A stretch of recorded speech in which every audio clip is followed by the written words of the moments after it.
in the bodybuilding world, for the men and for the women, the bikini athletes, there's really two main reasons why someone would want to step on stage. The first reason is to prove it to themselves or prove it to someone else. Maybe they want to lose a ton of weight, or they just want to give themselves some major structure so they can go on stage just to prove to themselves so that they can do that, or they just want to see how much body fat they can lose. And that's cool. And then the other spectrum, the other side, they want to compete, and it's like long term. It's part of their lifestyle. They love competing. Maybe they're trying to build a brand or build a business, and they're going to use competing as sort of like their billboard to brand themselves and so forth. Either way, bodybuilding and competing on stage is a tremendous amount of wear and tear on the body. Physically, the body's going through so much time and tension at the gym day in and day out. Mentally, it takes a ton of mental capacity in order for someone to get to a space where they're just working day in and day out at the gym, putting in the time, doing the cardio, really sacrificing everything just for the gym. And then in terms of nutrition, some of these people are eating 5, 6, 7 meals a day, and that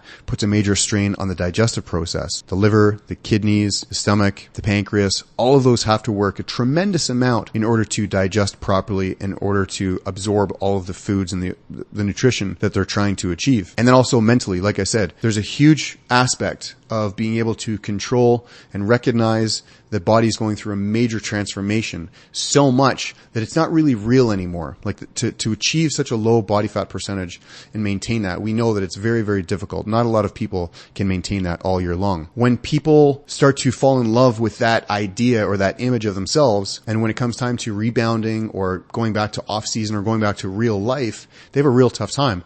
And I see this with social media. You'll see someone, they're doing really good and their body's transforming more and more. Day of the show, regardless of their placement, if they've had a bad rebound or if they just kind of fell off the map, there's a reason for that. They've literally just like binged eat and something's wrong with them. The idea that they can maintain that, they're not happy with their physique, they're not happy with the way that they look. Ultimately, things are messed up. Their hormones are messed up. Their metabolism is messed up. Their mental state is messed up because, like I said, it takes a major toll on the body. And in my case, the digestive process is completely messed up. I see this so often with athletes because they've eaten so much food, so many multiple meals. They've put so much wear and tear on their digestive process that once it comes time to recovering from the competition state and competing, when it's back to real life, they're bloated, gassy, or even during the prep for that matter, the digestive process was really messed up. And that's why it's important to not only take care of your body when you're going for massages, going for chiropractic, doing alignment work, doing stretching, massage, and so forth. It's obviously important to supplement with proper foods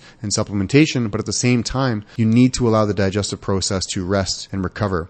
You wouldn't do bicep curls every single day for 30 days or 60 days or 90 days without giving them a rest. Certainly for the first few days, maybe even a couple of weeks, your biceps are going to look crazy. They're going to get really pumped and they're going to grow. But after that, you're going to start to do more damage than good. It's the same thing with digestion. It's the same thing with eating foods. You're doing so much and it's just going to compound more and more. And it's going to put so much stress on the digestive process that at one point, things are going to give. The stomach is going to stop producing stomach acid. The pancreas is going to stop producing pancreatic enzymes. Certainly not stop to a halt to a zero, but the digestive process is going to take a huge hit. And that's what happens when people tend to fall off the map. They do not rebound properly. And like I said, I see it all the time. Athletes, after their show, they've literally just fallen off the map, and it's very difficult for them to regain or step back up on stage for a second time or third time or a fourth time simply because their body has been through so much and they haven't allowed the time to rest and recover and repair. And that's why, again, it's so important to practice intermittent fasting, practice autophagy, practice supporting your digestion, practice